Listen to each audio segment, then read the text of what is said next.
May nakita akong bunga ng Indian mango at mukhang manibalang na kaya naisipan kong sungkitin at baka malaglag na lang, sayang. Iilang piraso lang ang natira sa Indian mango namin dahil nalaglag ng amihan.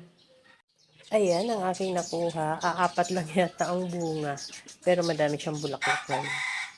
Ayan, madaming natirang bahaw. Kaya magsasangag tayo ng kanin.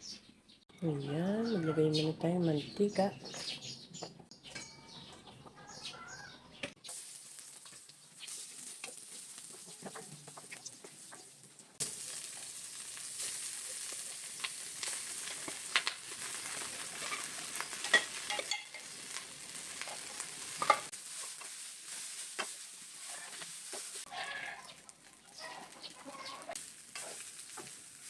Prito tayo ng tilapa.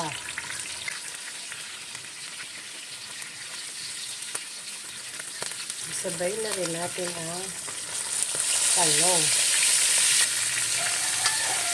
Aliin naman natin itong ating sinangag. Itong na yata ang ilalim.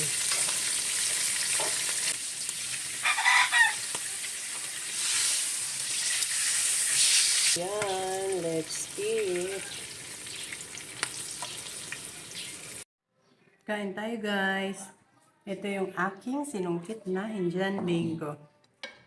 Meron akong tinapa at talong, tsaka kamatis, at sinangag na kanin. Kainin muna natin itong mangga.